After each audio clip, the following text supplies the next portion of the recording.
Ladies and gentlemen, it's time now to listen to our second speaker. This young gentleman, Advocate Zerick Dastoor. He's a partner with the national law firm J. Sagar Associates, an eminent legal company.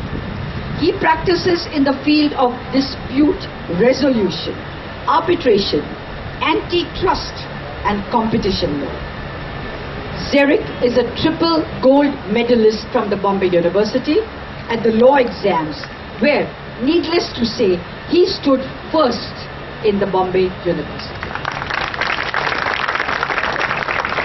His practice covers diverse areas of corporate, commercial, and regulatory disputes, competition law, securities law. He has represented clients in domestic and international commercial arbitration.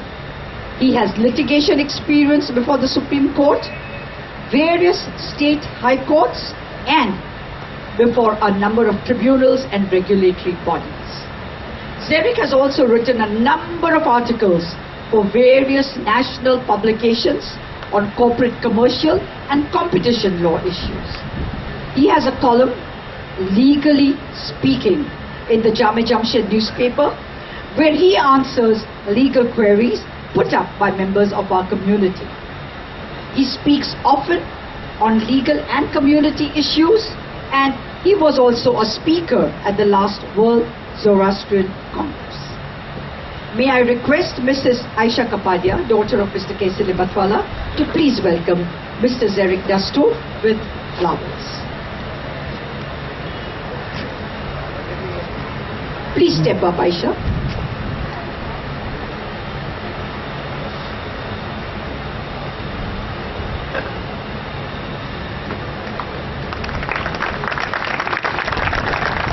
And Advocate Zerick Dastoor will now address us on Zoroastrian sugar in Indian milk, how we continue to live the story. Over to you, Zerick.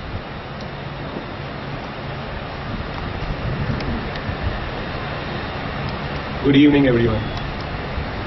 Respected dignitaries and my fellow Parsi Irani Zoroastrians. Mahatma Gandhi once said that I'm proud of my country, India, to have produced the finest Zoroastrian stock in numbers beneath contempt, but in contribution beyond compare. Today, we've all gathered here. We've seen the performance of a wonderful Jashan ceremony. And we may notice that this ceremony has filled us with an amazing different energy and an amazing vibe which is difficult to explain. My mind goes back to around a decade ago when I was in Iran and we performed a similar Jashan ceremony and a Hambandagi at the shores of the Caspian Sea in Iran.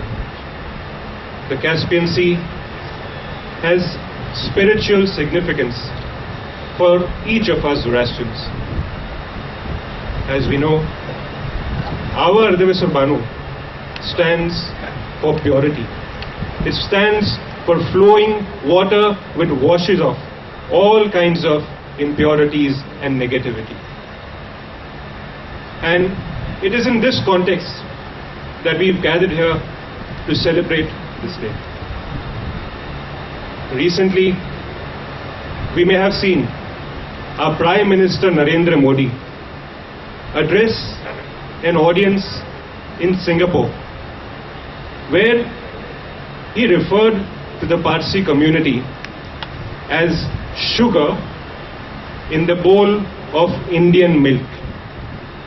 What he said was that the contribution of this community was beyond compare, and coming from the Prime Minister himself is a compliment coming from the highest national office before an international audience in an international occasion, which speaks a lot about where we stand as a community within the Indian diaspora.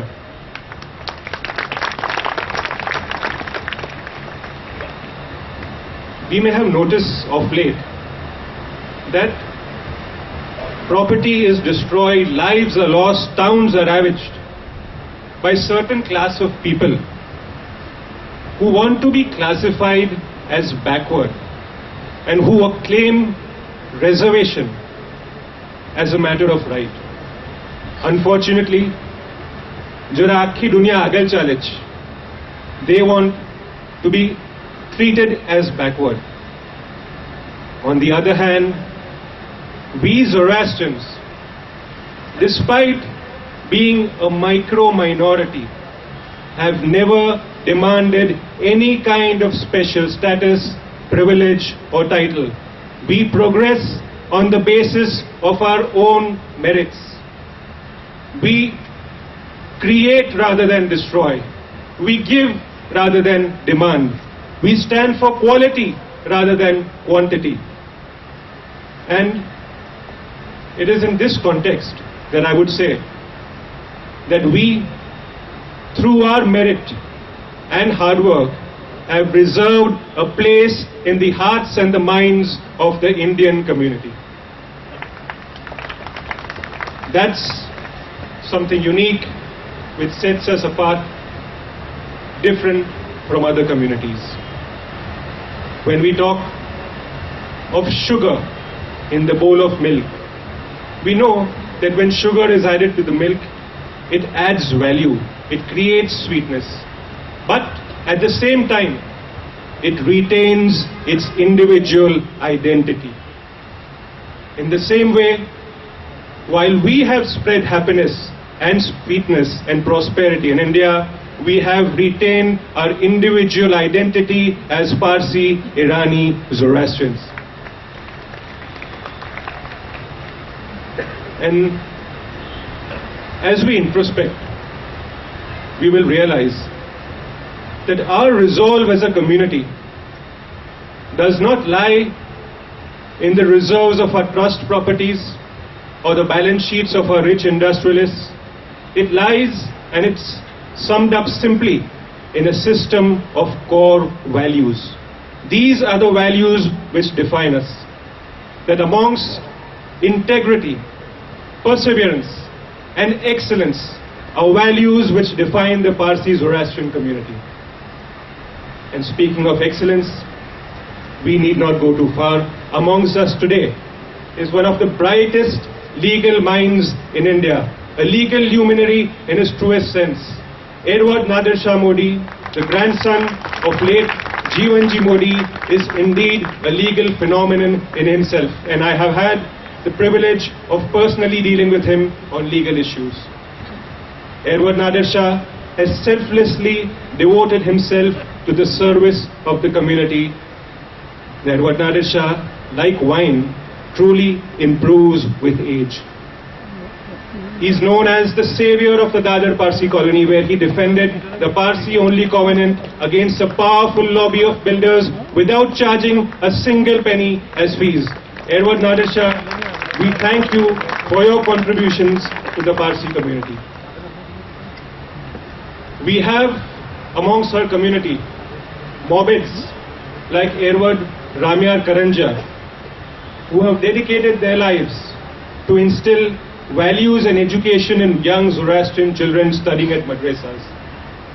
Edward Ramyar knows that these Zoroastrian children are the future of the community, and therefore it is important to instill Zoroastrian values and culture in the hearts and in the minds of these young ones.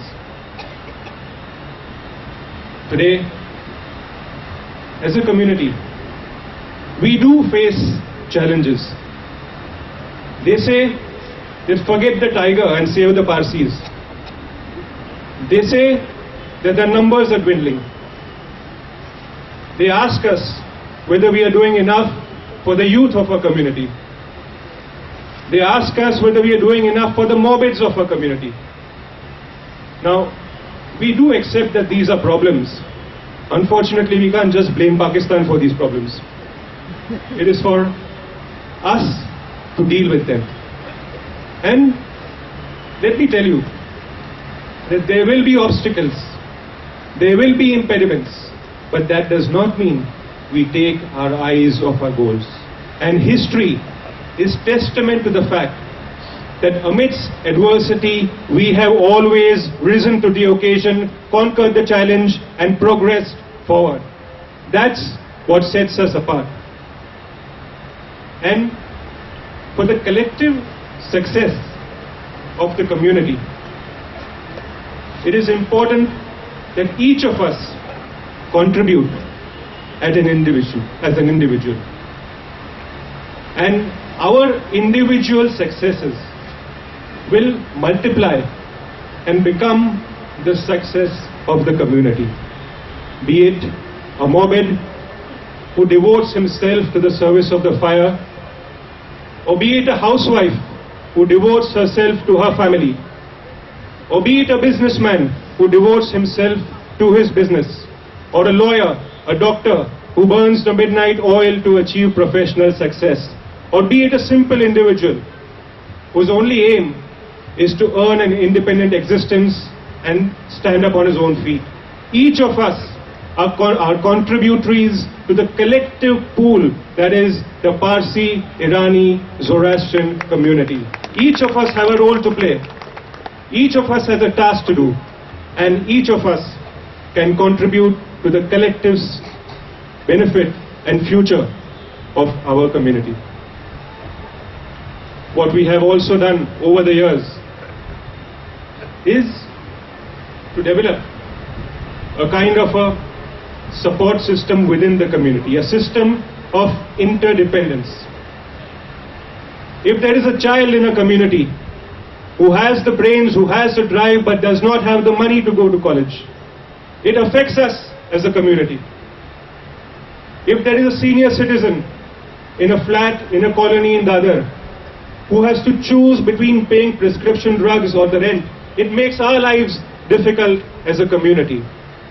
It is this fundamental belief that I am thy neighbor's keeper, I am thy brother's keeper, that makes us move forward as one united Parsi, Irani, Zoroastrian family. In the history of our community, there are many firsts and many stories to be told. But the one that comes to my mind tonight is an event which took place when our religion faced its darkest hour. It is a famous exchange of letters between Yazdagerd Shahryar, the last Zoroastrian Persian emperor, and Khalif Omar, the leader of the Arabs who had invaded Persia. It was a time when the Persian army was completely defeated in battle, and the Arabs stood at the gate of the Persian capital. It is at such a time that Khalif Omar wrote a letter to Yazdagerd Shahryar, and what he essentially said is that you have been defeated, your armies have been conquered, and now there is nothing really left for you, and I still give you an option to survive and for your people to survive. But you have to promise that you will stop the worship of fire, you will renounce the worship of fire, and that you will command your people to renounce the worship of fire and embrace Islam. The response of Yazdagerd was clear and decisive, and something which will go down in the annals of history as a metaphor for courage. Not only did he reject this offer, but he wonderfully explained what our religion stood for. He explained that the Zoroastrian fire is the lifeblood of our religion. It is the connection between the individual and the Almighty. It is the manifestation of the Zoroastrian spirit. What happened thereafter, history tells us. Yazdagerd and the Persians fought till the very end until they were martyred. And as we think today, we realize that they could very well have accepted this offer, ensure their own survival, ensure the survival of the kingdom. But what finally happened was they chose to fight for what they believed in right till the very end. And today, as we've gathered here on this occasion, and when we look up into the night sky, we know that there are martyrs like Yazdagerd who still watch us. And as they travel through the annals of time, over 1500 years from that day to this, they will realize that even today there are Zoroastrians like you who gather here on occasions like this to pay respects to the religion which they have come to love. They would see and they would feel proud that even today our Zoroastrian fire, amidst all adversity, amidst all challenges, it continues to burn. As they travel through time, they would see that there was a period when the voices of our religion were silenced and the cries of conversion echoed through our lands. Even at that time, there were those who endured innumerable hardship to ensure that our religion survives. Our fire continues to burn. They would see Persians migrate from Persia and come to India. Ships land at the shores of dew, and the heart of a king is one with the demonstration of sugar in the bowl of milk. Our fire continues to burn. They would see Zoroastrians take refuge in the deserts of Yazd in Iran, to the caves of Barot in India, to the final resting place of our holy fire in Udwada in Gujarat. Our fire continues to burn. They would see that at a time when women's voices were silenced and a nation struggled for freedom, a lady, a revolutionary by the name of Bhikaji Cama would be the first to unfurl the Indian flag. Our fire continues to burn. They would see a community prosper, merge into a larger culture, achieve accolades in the field of law, science and business. They would see a man by the name Dadabhai Naoroji becoming the first elected member of the British Parliament from India. They would see a general by the name of Sam Manekshaw lead a nation to glory and victory. Our fire continues to burn. They would see the Tatas and Wadias achieve great success in business and a town spring up in North India which goes by the name of Jamshedpur. They would see a man by the name of Sarosh Kapadia who would elevate himself to the highest judicial office, become the Chief Justice of India and leave a mark that his name will be synonymous with integrity in the judicial profession. Our fire continues to burn. They would see that we have survived over 1,000 years in India without compromising on our racial or religious identity. That while we do celebrate Holi and Diwali, we remain true to our own faith and continue to maintain our individual identity. Our fire continues to burn. And as we step forward into the 21st century, we know that the responsibility is now on our shoulders. There are a number of questions raised, doubts raised on the survival of our religion and our race. But the fires in the heartlands of Yazd will be an appropriate answer to this question. They have been burning continuously for more than 1,000 years, which will obliterate and destroy any kind of doubt anyone has in the survival of our religion or our Parsi race. And when we are met with cynicism and doubt, we will rise up in one voice which sums up the spirit of our people. Our fire continues to burn. Thank you very much, everybody. Atha Zamyad, Atha Prinami.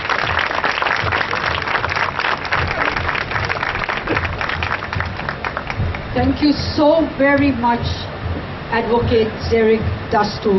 That was a superb speech, and you have really, really helped us by reminding us of the core values of our community, which are integrity, perseverance, and excellence. You yourself represent these core values perfectly, and may it continue to filter down from generation to generation. Thank you very much. Ladies and gentlemen,